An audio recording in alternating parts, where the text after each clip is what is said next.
Okay, good morning everyone. Start करते हैं बच्चों।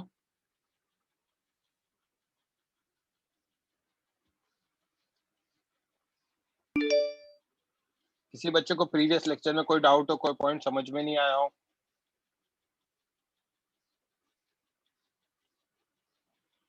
Okay, so today we start with collision. Raise hand करो, कौन करेगा मेरे साथ डिस्कस?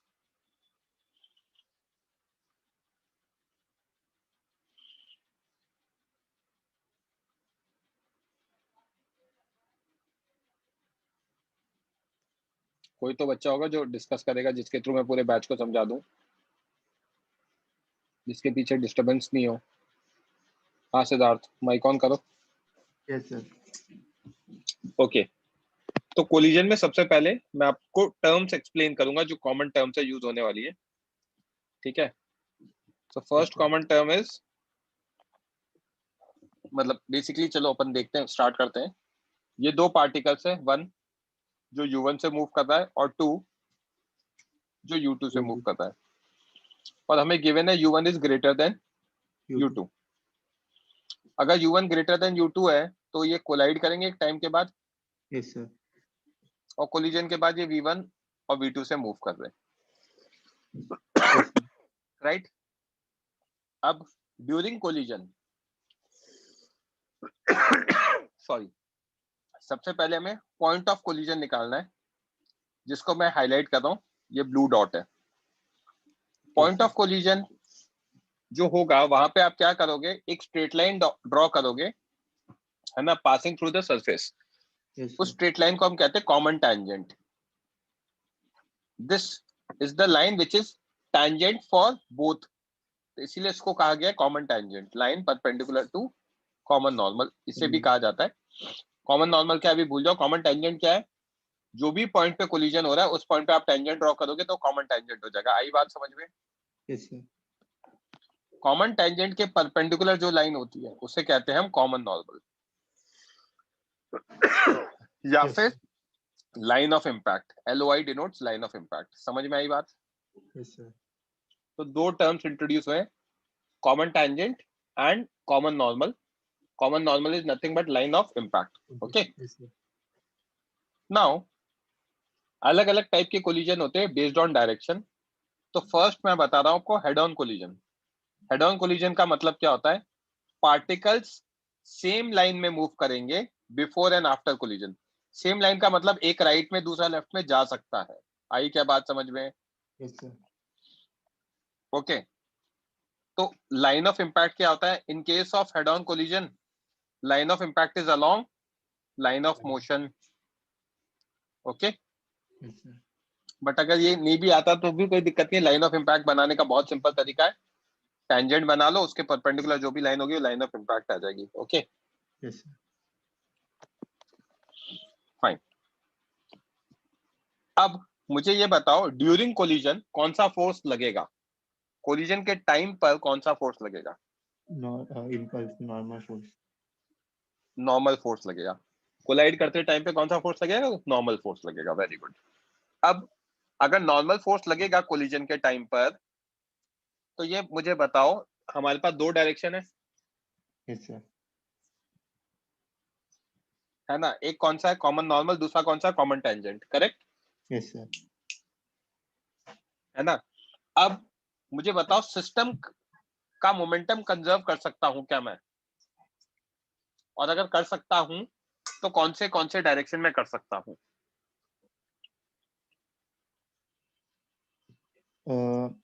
सिर्फ कॉमन नॉर्मल में। क्यों? इंटरनल फोर्स mg लगेगा। mg तो बच्चे ग्राउंड पे लग रहा है ना, ये तो स्मूथ सरफेस है, एवरीथिंग इज स्मूथ और हॉरिजॉन्टल प्लेन में मूव कर रहा है। Yes sir. तो कौन से डायरेक्शन में कर सकते हैं? कॉमन नॉर्मल के डायरेक्शन में। कॉमन टेंजेंट में नहीं कर सकते?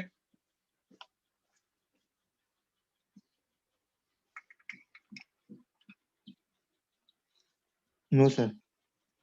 गलत, दोनों में कर सकते हो। क्यों? मोमेंटम चेंज कब होगा? कोलिजन के टाइम पर। अब Yes, sir. कोलिजन के टाइम पे जो फोर्स लग रहा है वो तो नॉर्मल रिएक्शन ही है। Yes, sir. टेंजेंट वाले डायरेक्शन में तो कोई फोर्स ही नहीं लग रहा है, तो Yes, यहाँ sir. तो क्या हो गया, फोर्स जीरो हो गया, तो मोमेंटम कंजर्व कर सकता हूँ। Yes, और sir. यहाँ पे भी देखूंगा तो नेट फोर्स जीरो हो जाएगा, क्योंकि normal reaction becomes internal force for the Yes, sir. System. तो सिस्टम के लिए मैं मोमेंटम कंजर्व कर सकता हूँ as F external is zero, दोनों डायरेक्शन में, अगर हमारे सरफेसेस स्मूथ है। Yes, अगर sir. सरफेसेस स्मूथ नहीं होते तो फ्रिक्शन लग सकता था, राइट। Yes, sir. तो नॉर्मल रिएक्शन इंटरनल फोर्स बन जाएगा और वो कैंसिल आउट हो जाएगा, hence we can conserve momentum of system in both the directions, क्योंकि F Yes, sir. External zero है। समझ में आई बात? Yes, sir. मुझे बताओ पार्टिकल पर कौन कौन से डायरेक्शन में मोमेंटम कंजर्व कर सकता हूँ? What, sir? पार्टिकल का मोमेंटम कौन कौन से डायरेक्शन में कंजर्व कर सकता हूँ? दोनों डायरेक्शन में। क्यों? सोचो और फिर जवाब देना।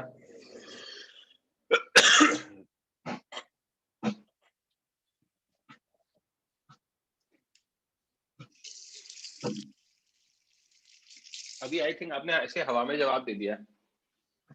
कॉमन टेंजेंट पे सर कोई फोर्स नहीं लग रहा है ना, अभी आपने ही बोला। ठीक है, और कॉमन नॉर्मल? उसमें इंटरनल फोर्स बन जाएंगे अगर स्मूथ सरफेस है तो। कुछ भी बोल दो, कुछ भी पढ़ दो भैया, इंटरनल फोर्सेस बन जाएंगे इसलिए नहीं होता है। कॉमन टेंजेंट में फ्रिक्शन जीरो होगा, स्मूथ है तो फ्रिक्शन तो अलोंग द इस डायरेक्शन में लगेगा ना। Yes sir. What yes? मुझे नहीं लग रहा आपको कुछ समझ में आ रहा है। अब यस नो बोले जा रहे हो बस। भाई स्मूथ सरफेस के कारण तो हमारा फ्रिक्शन गायब होता है, नॉर्मल रिएक्शन थोड़ी गायब होता है। Okay sir. पार्टिकल का मोमेंटम कंजर्व नहीं कर सकता हूं मैं कॉमन नॉर्मल में, क्योंकि normal reaction is not internal, it's an external force. Particle के लिए तो एक्सटर्नल फोर्स है ना। Yes sir. What yes? ये नॉर्मल रिएक्शन कौन लगा रहा है? पार्टिकल पे पार्टिकल्स। है। पार्टिकल्स। कुछ भी यार, ऑन वन ड्यू टू आप सुबह सुबह बीपी बढ़ाओगे मेरा। पार्टिकल्स नहीं लगाते, पार्टिकल पे लगाता है दूसरा पार्टिकल। Yes sir. पार्टिकल्स नहीं लगाते हैं, पांच छह पार्टिकल नहीं लगा रहे हैं। वन पे टू लगाएगा, टू पे वन लगाएगा, तो एक्सटर्नल फोर्स हो गया। Yes sir. तो मोमेंटम कंजर्व नहीं कर सकता हूँ, मोमेंटम कंजर्व नहीं कर सकता हूँ, hence during collision there will be an impulse, क्योंकि मोमेंटम चेंज हो रहा है और दिख भी रहा है जो नॉर्मल रिएक्शन होगा इम्पल्सिव होगा वो।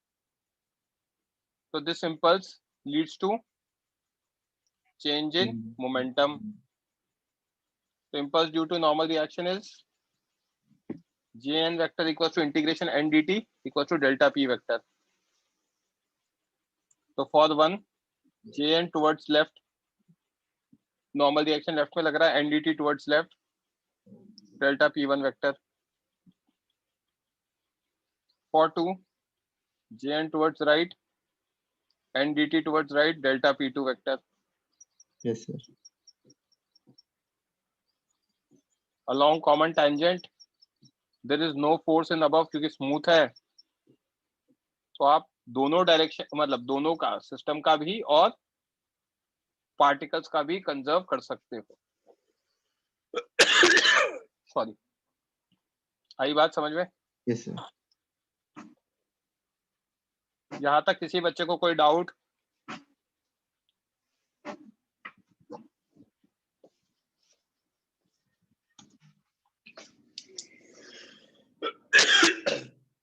सॉरी।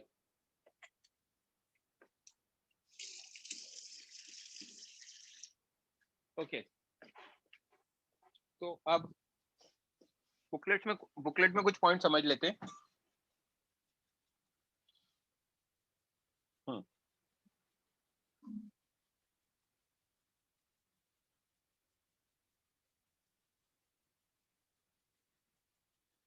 पॉइंट नंबर 1 क्या कह रहा है? During impact, each of the colliding particle experiences a strong force. Normal reaction. Hence, during impact, each of the bodies,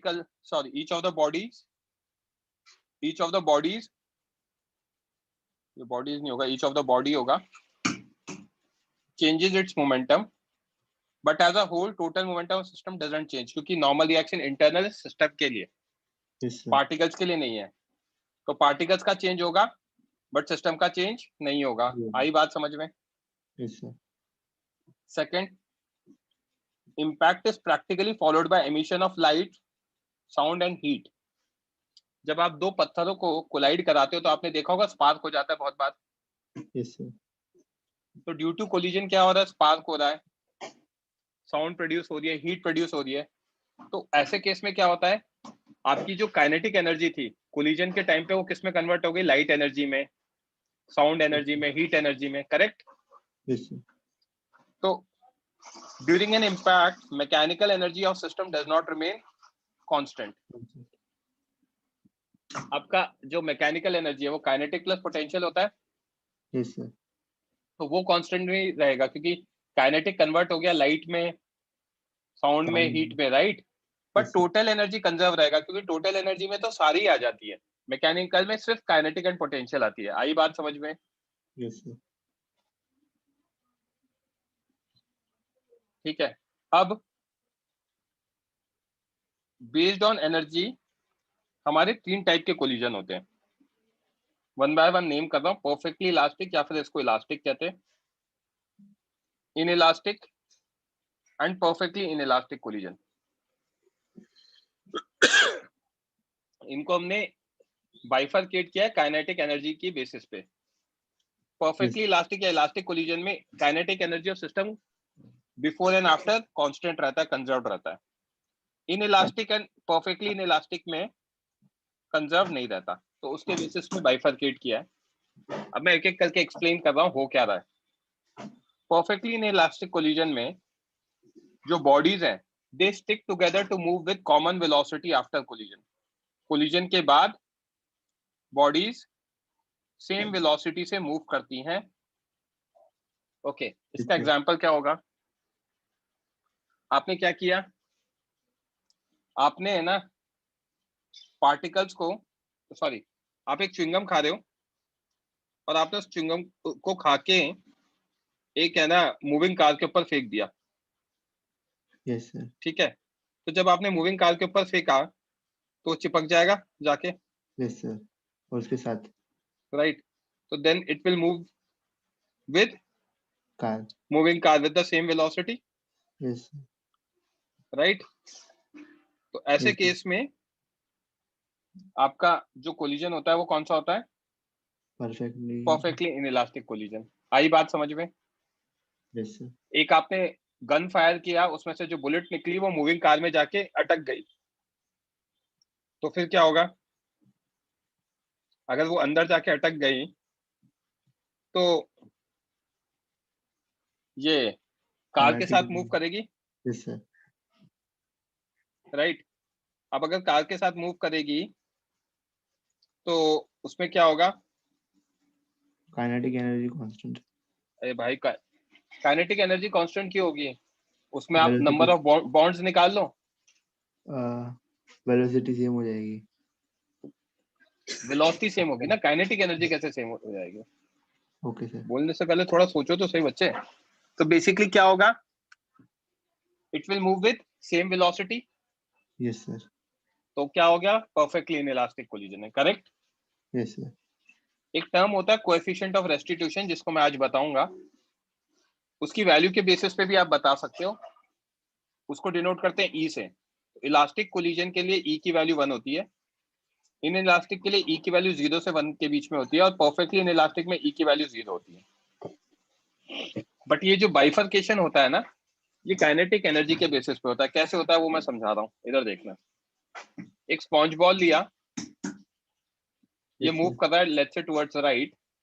ये जाके किसी से कोलाइड किया और ये स्पॉन्ज बॉल वापस आफ्टर कोलिजन ऐसा है. ड्यूरिंग कोलिजन क्या होगा? जस्ट बिफोर ऐसा था, ड्यूरिंग कोलिजन स्पॉन्ज बॉल उसका शेप चेंज होगा. Yes sir. अब शेप चेंज होगा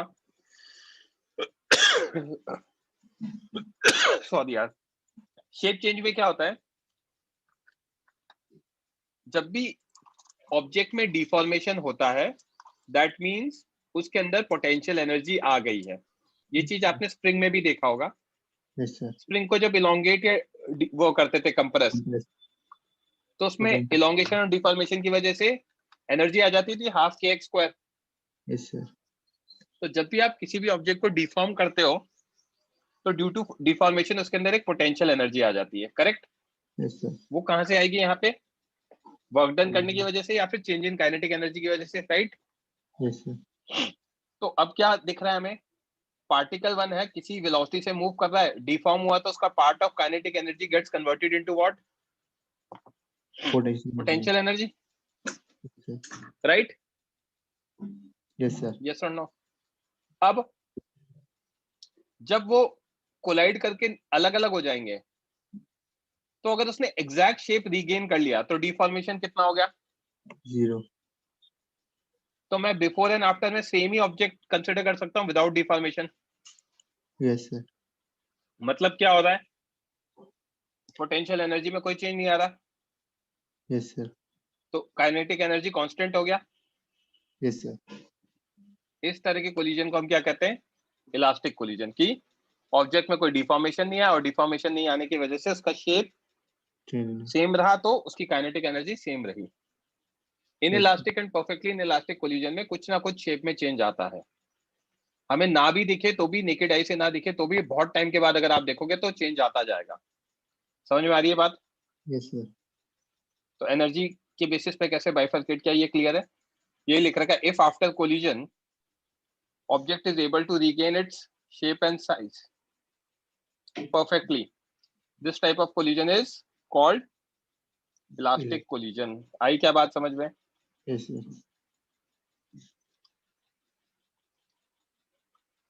पॉइंट नंबर 3 देखते हैं। इन आइडियल केसेस, ये जो पॉइंट नंबर 3 है आपने केमिस्ट्री में गैसियस स्टेट पे पढ़ा, फिजिक्स में काइनेटिक थ्योरी ऑफ गैसेस में पढ़ा है। In ideal case of collision such as collision between gas molecules, atoms, electrons, etc., the kinetic energy of system of colliding particles remains constant before and after. This type of collision is known as perfectly elastic collision क्योंकि इनके shape size में कोई change नहीं आ रहा। Remember that during collision kinetic energy of particle changes due to large impulsive force, क्योंकि उसके उस वजह से पोटेंशियल एनर्जी आ जाता है। ड्यूरिंग कोलिजन चेंज हो रहा है, बिफोर एंड आफ्टर चेंज नहीं हो रहा। आई बात समझ में। Yes sir. Next point, in some collision kinetic energy of system changes, this type of collision cannot be called as perfectly elastic। ऐसे collision को perfectly elastic नहीं बोलते, इनको inelastic या फिर perfectly inelastic बोलते हैं, right. Yes sir.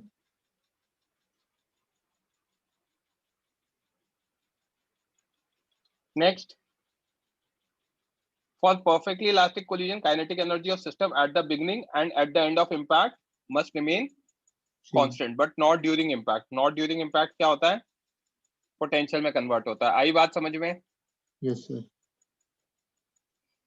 Next, if colliding particle या bodies stick together they move with same velocity, this type of collision is known as perfectly inelastic collision। in this process sometimes kinetic energy is lost completely, for example in dropping a stone into a mud।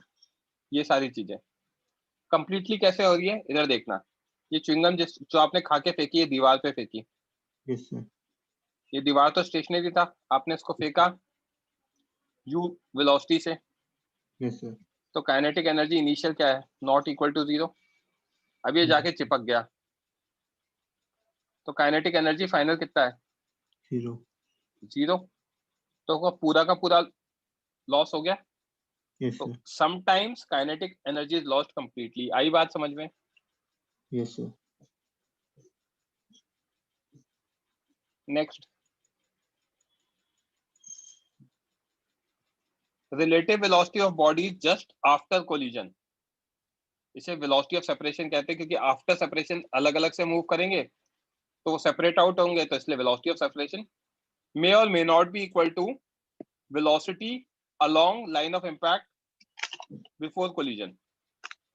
Before collision जो velocity होगी वो velocity of approach होगी, और ये line of impact पे ही देखेंगे हम, क्योंकि उसी डायरेक्शन में वो मूव कर रहे हैं जहां पे जाके कोलाइड करेंगे। आई क्या बात समझ में? Yes sir. सर सर हम लोग च्युइंगम थूक के जब दीवार पे चिपकाते हैं, कभी कभी गिर जाता है, तो हाँ, तो वो चिपकने के बाद गिर जाता है। चिपकने के बाद गिर रहा है, तो वो आपका वो नहीं है परफेक्टली इन इलास्टिक कोलिजन। चिपका रहेगा तो परफेक्टली इन इलास्टिक है। Okay, sir. नेक्स्ट देखो, classification of collision on basis of direction. Direction के बेसिस पे क्लासिफिकेशन देख रहे हैं। वन डायमेंशनल कोलिजन, जिसे हेड ऑन या फिर डायरेक्ट कोलिजन भी बोलते हैं। Collision in which particles move along same straight line before and after collision. ये ऐसा कोलिजन है जिसमें पार्टिकल सेम स्ट्रेट लाइन में मूव करते हैं before and after collision. Okay, Yes. Head on collision. Two dimensional collision को हम oblique collision भी बोलते हैं, जिसमें पार्टिकल्स सेम प्लेन में मूव करेंगे एट डिफरेंट एंगल्स। इसका एग्जांपल दे देता हूं। ये पार्टिकल 1 है, ये ऐसे जा रहा है। ये पार्टिकल 2 है, ये ऐसे जा रहा है। अब ये दोनों यहाँ पे कोलाइड कर गए। कोलाइड करने के बाद 1 का डायरेक्शन चेंज हो गया, वो इधर जाने लग गया, और 2 का एंगल चेंज हो गया, वो इधर जाने लग गया थोड़ा सा। तो इस तरह के कोलिजन को हम क्या कहते हैं? Oblique collision. कॉन्सेप्ट अभी भी वही रहेगा। ये हमारा पॉइंट ऑफ कोलिजन हुआ, तो उस पे मैंने क्या किया, एक कॉमन टेंजेंट ड्रॉ कर दिया, राइट। उसके परपेंडिकुलर मेरा कॉमन नॉर्मल या लाइन ऑफ इम्पैक्ट आ गया। नॉर्मल रिएक्शन यहाँ लगेगा। अभी भी क्या होगा, सिस्टम का मोमेंटम कंजर्व कर सकता हूँ अलोंग लाइन ऑफ इम्पैक्ट या कॉमन नॉर्मल पे, और पार्टिकल्स का कॉमन टेंजेंट पे अभी भी कर सकता हूँ। फंडे वही रहेंगे। आई क्या बात समझ में? Yes sir. किसी बच्चे को कोई डाउट?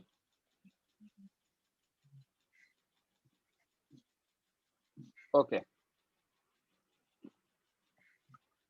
बेस्ड ऑन एनर्जी हमारे कोलिजन 3 टाइप के होते हैं। इलास्टिक कोलिजन, जहां पे काइनेटिक एनर्जी कंजर्व रहता है। इन इलास्टिक कोलिजन जहाँ एनर्जी कंजर्व नहीं रहता, और परफेक्ट इन इलास्टिक कोलिजन जहाँ पे काइनेटिक एनर्जी मैक्सिमम लूज होता है। क्या ये बात समझ में आई? मैक्सिमम लूज होता है मतलब सर? सबसे ज्यादा लॉस होगा इन इलास्टिक में, लॉस होगा, बट परफेक्टली इन इलास्टिक में जो लॉस होगा मैक्सिमम होगा। अभी जो च्युइंगम वाला एग्जांपल था उसमें पूरा का पूरा ही लॉस हो गया ना, यस सर। तो पर वो मैक्सिमम कार लॉस हो वाले में गया। तो आ गया ना? हम्म, फिर वो कार में फेंका, उसमें तो आ गया ना एक साथ? आया ना, बट वो लॉस फिर भी मैक्सिमम होगा। ओके, सर उसमें लॉस कैसे आया? जब च्युइंगम कार पे जब स्टिक हो गया तब वेलोसिटी बढ़ गई ना, तो क्यों काइनेटिक बढ़ गई? एनर्जी बढ़ गई। क्यों बढ़ गई? वेलोसिटी बढ़ गई, तो दोनों कैसे की बढ़ गई आप काइनेटिक बताओ। बढ़ गई। सर वो एक साथ आप मूव होने लगे ना, पहले तो। आप एक मिनट सुनो तो सही। आप बोलते हो तो सोचा तो करो, कौन कौन से 2 ऑब्जेक्ट्स हैं? च्युइंगम और कार। ये कार है, यस सर। कितनी वेलोसिटी से मूव कर रहा है? वी एग्जांपल लो। 95। च्युइंगम कितनी वेलोसिटी से मूव कर रहा है? 5। ठीक है, तो ये कोलाइड करेंगे। Yes sir. बुद्धि है आपके अंदर? Yes sir. मुझे नहीं लगता। ये 5 से मूव कर रहा है, 90 से मूव कर रहा है, क्यों कोलाइड करेंगे? आगे वाला भाग नहीं जाएगा? Sorry sir. हाँ, तो कोलाइड करेंगे। Yes sir. कैसे? स्पीड कितनी है च्युइंगम की? 100। 100। बाद में दोनों, ओके सर, समझे। क्या समझा? डाउट क्लियर हो गया। हो गया। यस दोनों सर। 90 से मूव कर रहे हैं अज्यूमिंग। तो यस सर। इनिशियल तो इसके अकॉर्डिंग आया था, फाइनल में दोनों की 90 हो गई, तो एनर्जी यस तो सर। लॉस हुआ है ना। Yes sir. हम्म, किसी बच्चे को कोई और doubt? Okay, line of impact जो मैंने बताया वही तरीका है बनाने का। पहला point, let two bodies 1 and 2 collide. First of all, find point of contact just before collision. Collision से just पहले point of contact निकालो। फिर क्या करो, point of contact पे step 2 में एक straight line बनाओ passing through the point of contact of the bodies along the surface of collision. collision जहां पे हो रहा है उसके surface पे, मतलब एक common normal बना दो, sorry common tangent बना दो। फिर after drawing tangent, draw a normal to the tangent. This line is known as line of impact या फिर common normal। आई क्या बात समझ में? Yes sir. इसको समझाने के लिए मैंने एक एग्जांपल लिया है। ये हमारा पार्टिकल है और मान लो ये जो पिंक डॉट है ये मेरा पॉइंट ऑफ कोलिजन है। तो यहाँ पे एक टेंजेंट बनाऊंगा तो एक कॉमन टेंजेंट बन जाएगा। तो लाइन ऑफ इम्पैक्ट उसके परपेंडिकुलर लाइन बना दोगे वहीं पर, तो लाइन ऑफ इम्पैक्ट आ जाएगा। आया समझ में? Yes sir. ओके, ये ऑब्जेक्ट है, मान लो ये पॉइंट ऑफ कोलिजन है, तो कॉमन टेंजेंट क्या होगा जहां भी टेंजेंट बनाओगे, और कॉमन नॉर्मल या लाइन ऑफ इम्पैक्ट क्या होगा उसके परपेंडिकुलर। आई बात समझ में? यही बॉडी अगर ऊपर की किसी पॉइंट पे कोलाइड कर रही होती तो ये आपका कॉमन टेंजेंट बन जाता और उसके परपेंडिकुलर आपका लाइन ऑफ इम्पैक्ट बन जाता। आई बात समझ में? यस क्लियर है? यस। अब मैं वो कोएफिशिएंट ऑफ रेस्टिट्यूशन पढ़ा देता हूं बच्चे। Yes sir. देखना, एक न्यूटन्स लॉ ऑफ कोलिजन होता है, वो क्या करता है, velocity of separation and velocity of approach को रिलेट करता है अलोंग लाइन ऑफ इम्पैक्ट। क्योंकि लाइन ऑफ इम्पैक्ट पे नॉर्मल रिएक्शन लग रहा है तो उसी जगह पार्टिकल्स का मोमेंटम चेंज होगा। Yes sir. पार्टिकल्स का मोमेंटम चेंज होगा तो उसी जगह पार्टिकल्स की वेलोसिटी चेंज होगी। तो उनको रिलेट करता है वो लॉ ऑफ कोलिजन। लॉ है तो विदाउट डेरिवेशन यूज करते। ये क्या कहता है, v1 to n, इसे कहते हैं component of relative velocity just after collision along line of impact, मतलब velocity of separation along line of impact. u1 to n क्या है, component of relative velocity just before collision along line of impact. तो ये है आपका velocity of approach along line of impact. ठीक है, इन दोनों को रिलेट करता है। v1 to n is minus e times u1 to n, where e is coefficient of restitution। Line of impact पे बिफोर एंड आफ्टर जो रिलेशन आ रहा है वो वहां से आता है। आई क्या बात समझ में? Yes sir. Okay, mic off करो। ई क्या एक नंबर है which is independent of shape and mass of the object but depends on material। तो it is constant for a given pair of object। कोई भी दो ऑब्जेक्ट का पेयर होगा तो उसके लिए इसकी वैल्यू कांस्टेंट होगी। इलास्टिक कोलिजन में इसकी वैल्यू 1 होती है। ठीक है, yes sir. Next, perfectly in elastic collision में इसकी वैल्यू 0 होती है। Yes sir. Right, in elastic collision में इसकी वैल्यू 0 से 1 के बीच में होती है। Yes sir. Okay, yes sir. Next, अगर हम सॉरी ई की वैल्यू जो है हम सिर्फ और सिर्फ लाइन ऑफ इम्पैक्ट पे ही अप्लाई कर सकते हैं। ठीक है, यस सर। नेक्स्ट देखते जाना, velocity of approach and velocity of separation in common situation। आपको समझाने के लिए ये e की वैल्यू कैसे अप्लाई कर सकते हैं उसका वो क्या है, तो फिगर देखना, ए फिगर, ये पार्टिकल 1 है u1 से जा रहा है, ये पार्टिकल 2 है u2 से जा रहा है। लाइन ऑफ इम्पैक्ट क्या होगा बच्चे? सिंपली देखूंगा तो ये हो जाएगा, यस सर। इसको एक्सटेंड करूंगा तो ये हो जाएगा, यस सर। मतलब आफ्टर ये v1 और v2 से जा रहा है। करेक्ट? Yes sir. तो वेलोसिटी ऑफ अप्रोच क्या होगा, u1 माइनस u2, क्योंकि लाइन ऑफ इम्पैक्ट पे लगता है।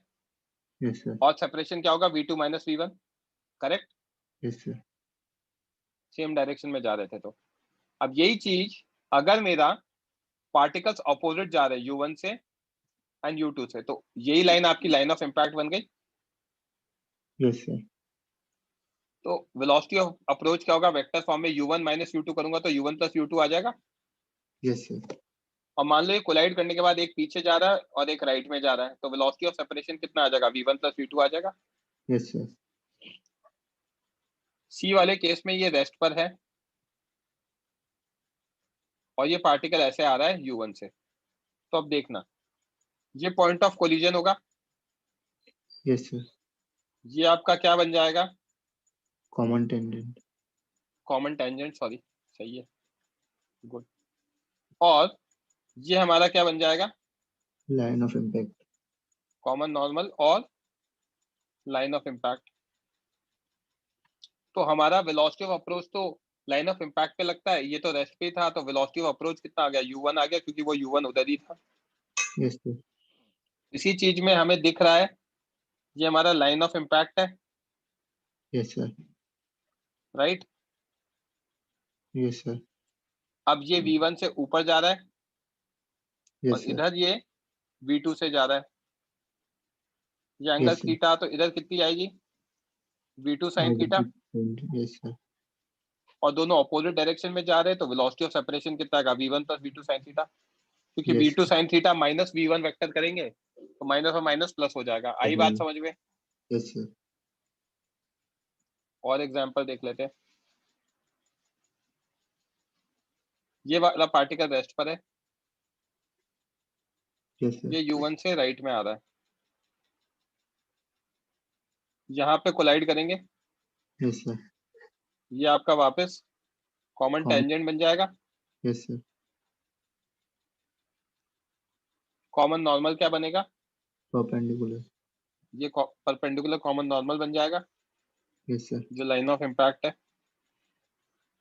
यस सर, ये इधर u1 से जा रहा है, ये एंगल थीटा है, तो इधर क्या आएगी velocity, u1 sin theta, u1 sine theta, theta, correct. Yes sir, तो अब वेलोसिटी ऑफ अप्रोच कितना आ जाएगा, u1 साइन थीटा ही आ जाएगा, क्योंकि u2 तो जीरो ही है। यस सर, सेम वे में इसमें वेलोसिटी ऑफ अप्रोच की बात कर रहे हैं, ये u2 से इधर जा रहा है, ये u1 से नीचे आ रहा है, यस सर, तो यहाँ पे हमारा जो कॉमन टेंजेंट के बाद लाइन ऑफ इम्पैक्ट बनेगा वो ये बनेगा।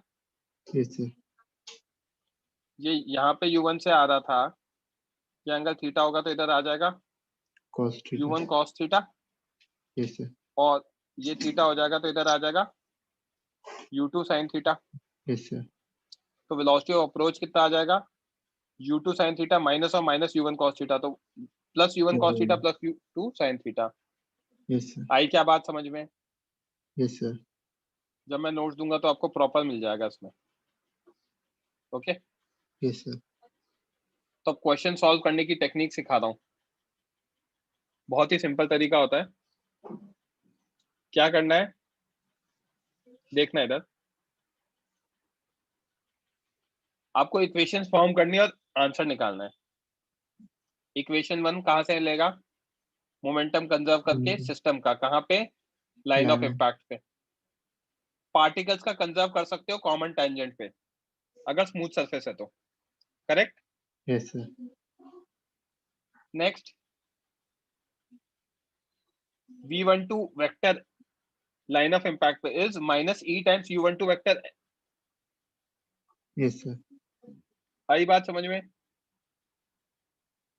यस सर, ओके, तो अगर इसको प्रॉपरली लिखूंगा तो क्या आएगा, v12 vector minus, sorry v1 v2, vector minus v2 vector minus e times u1 vector minus u2 vector. Yes sir, solve करूंगा तो e की वैल्यू माइनस साइन एब्जॉर्ब कर लेंगे, तो v2 minus v1 upon u1 u1 minus minus u2, u2। आई बात समझ में, yes sir, कोई डाउट। नो सर, ओके, यहाँ तक सबको क्लियर है? किसी बच्चे को कोई डाउट? चौथी इक्वेशन कब बन सकती है?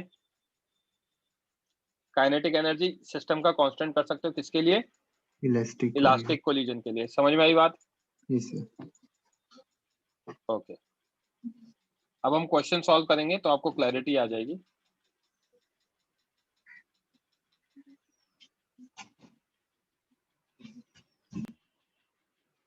यहाँ पे आपको दे रखा है, जो आपको सॉल्व करना है क्वेश्चन वो ये है।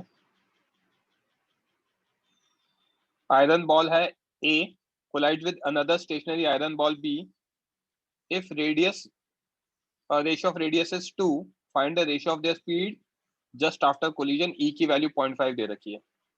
ये बॉल A है, ये बॉल B है। ऑब्वियसली दिख रहा है आपको कौन सा बड़ा है कौन सा छोटा है।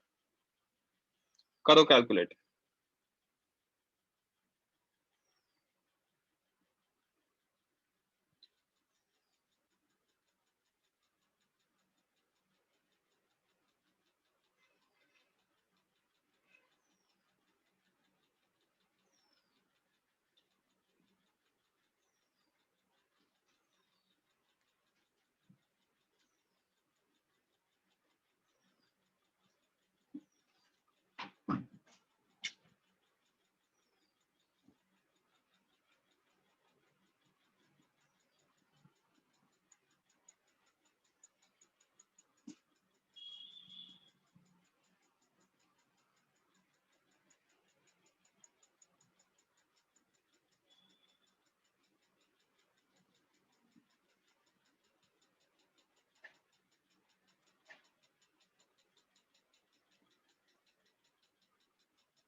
लास्ट 1 और 2 मिनट्स।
आंचल गलत है बच्चे, 5:8 नहीं आएगा।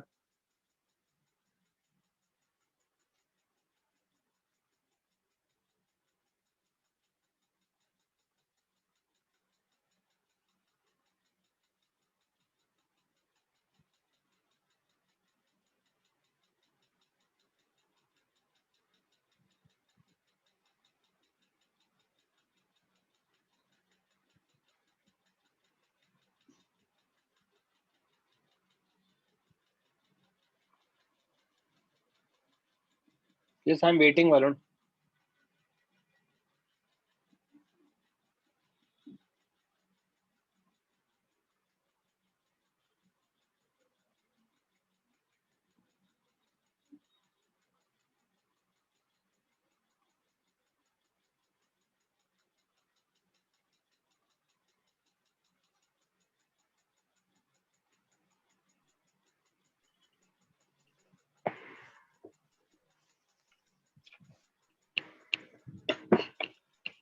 विघ्नेश माइक ऑन कर, माइक ऑफ करो बच्चे। विवान सही है आपका आंसर।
वरुण गलत है। Last 1 minute.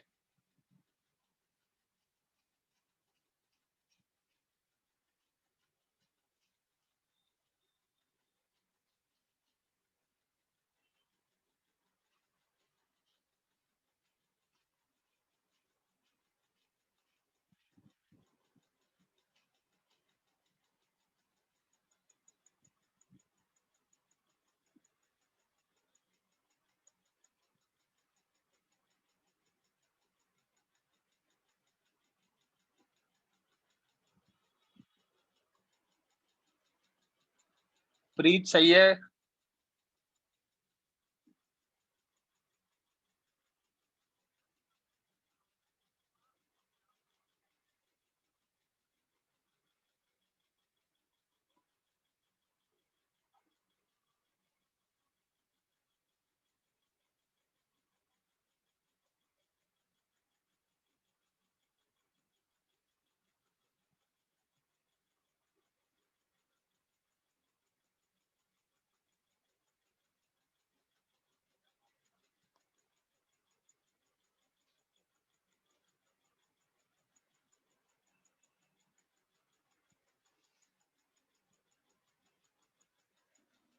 ओके, कौन करेगा डिस्कस? रेज हैंड करो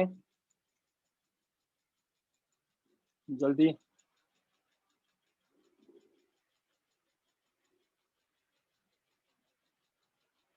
हाँ बताओ बच्चों, कोई करेगा डिस्कस?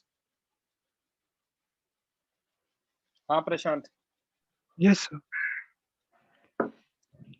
मैं मास को क्या लिख सकता हूँ? Density into volume, yes sir. है ना? m1 by m2 क्या होगा? Density 4/3 pi r1 cube, density 4/3 pi r2 cube. Yes sir. Correct? Yes that sir. Can be written as what? r1 by r2 का होल क्यूब, 1/2 का whole cube, that is 1/8. m2 comes out to be 8 times of m1. Yes sir. Correct? Yes, sir. आगे क्या लिख सकते हैं? U1 को मैंने U मान लिया, U2 क्या है? Zero. 0। रेस्ट पे था, V1 को V1 Yes. माना, V2 को V2 माना, करेक्ट। Yes, sir. अब आगे क्या? सिस्टम का मोमेंटम कंजर्व कर सकता हूं, Yes, sir. तो P सिस्टम इज कांस्टेंट, तो what I can write, m1u plus 8 m1 into 0 is equals to m1v plus 8 m1 into v2, Yes, sir. Correct. Yes, sir. अब अगर मेरा ये आ गया तो हम क्या देख सकते हैं, इसको सॉल्व करेंगे तो u is equal to v1 plus 8v2 आ गया, correct, Yes, sir. Right. E की वैल्यू क्या होती है, v2 vector minus v1 vector, u1 vector minus u2 vector, Yes, sir. Right.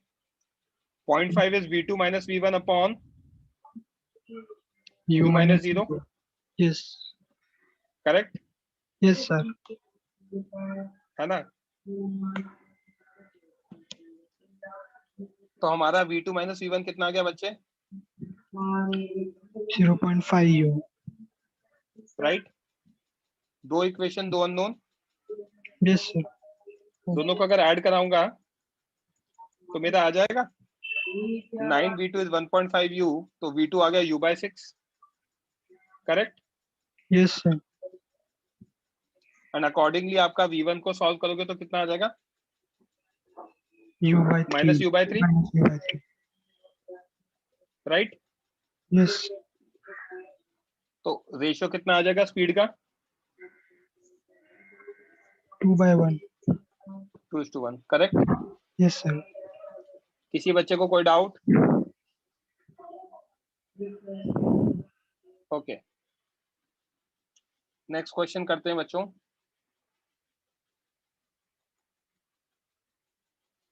करो सॉल्व।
अप्रोक्सीमेटली यही आ रहा है, 169 आ रहा है अनुष्का, 168.75।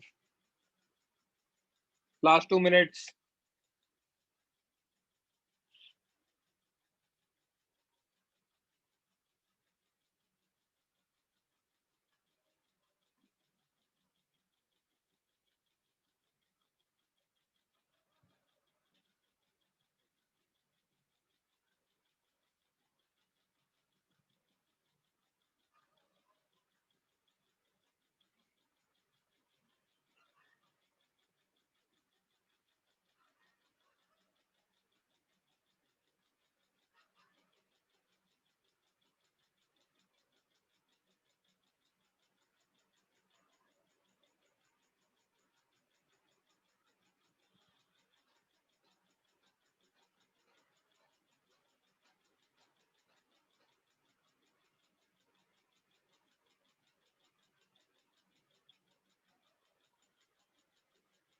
वरुण सही है आंसर।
ओके, कौन करेगा डिस्कस?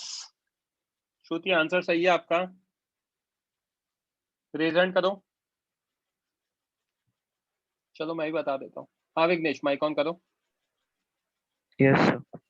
बच्चे 3 kg 5 मीटर पर सेकंड से ज्यादा है, 6 kg 10 मीटर पर सेकंड ऑपोजिट डायरेक्शन में क्लियरली देख रखा है, मूविंग टुवर्ड्स ईच अदर। मान लो दोनों Yes. राइट में जा रहे हैं, हमें नहीं पता तो हमने राइट में मान लिया पॉजिटिव डायरेक्शन में। Momentum conservation 3 into 5 minus 6 into 10 क्योंकि ऑपोजिट डायरेक्शन में था, is equal to 3v1 plus 6v2 minus Yes. 45 is 3 times of v1 plus 2v2, तो v1 plus 2v2 आ गया मेरा -15। This becomes my equation number 1। E की value दे रखी है 0.5 which is v2 minus v1 upon 5 minus और -10 opposite direction की वजह से। तो Yes. v2 minus v1 कितना आ गया? 15 into 7.5. 0.5 that is 7.5। 1 plus 2 करूंगा तो 3v2 आ जाएगा मेरा -7.5, तो v2 की वैल्यू आ गई -2.5। इसको यहाँ डालूंगा तो V1 आ जाएगा मेरा -10, करेक्ट। Yes, sir. अब काइनेटिक एनर्जी इनिशियल क्या होगा, हाफ 3 × 5 का स्क्वायर प्लस हाफ × 6 × 10 का square, 75/2 plus 600/2, that is 675/2। Okay, Yes, sir. Kinetic energy final half × 3 × 10 का स्क्वायर प्लस हाफ × 6 × 2.5 का स्क्वायर, करेक्ट। तो Yes, sir. 300/2 प्लस 37.5/2, तो 337.5/2 आ जाएगा। तो Sir, वो डेल्टा के 2.5 के 2.5 का स्क्वायर करा ना, तो वो 2.5 6.25 कैसे है? बच्चे V2 की वैल्यू आई थी ना ये, हाँ और V1 10 आया था, हाँ हाँ। राइट। Yes, sir. वही यूज किया है यहाँ पर, Okay, 10 sir. का स्क्वायर एंड 2.5 का स्क्वायर, करेक्ट। उसको Yes, सॉल्व sir. करके 337.5/2 आ गया। डेल्टा Yes, के sir. कितना होगा, final minus initial, Yes, sir. तो सॉल्व कर लेना, -337.5/2, that is -168.75 joules. Negative Okay, sign का sir. मतलब क्या है, Loss. लॉस। कोई डाउट किसी को? Okay Vighnesh, you can lower your hand. Next question solve करो, ये दे रखा है बच्चों।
विवान सही है।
और किसी का आंसर आया क्या बच्चों? लास्ट 1 मिनट, सिंपल क्वेश्चन है तो।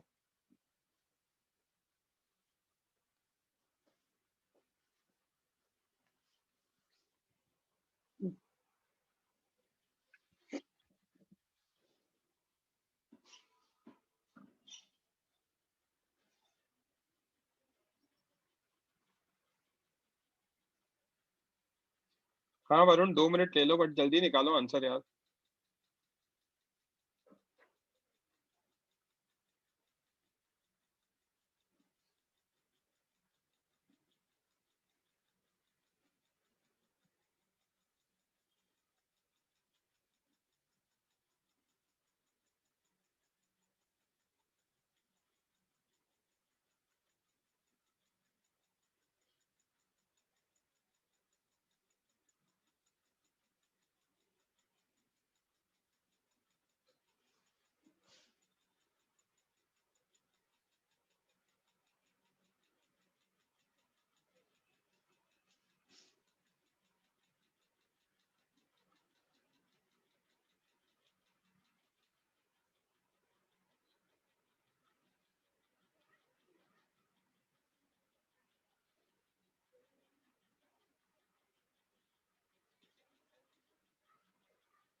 प्रेजेंट करो, कौन करेगा discuss? Shruti, your answer is correct.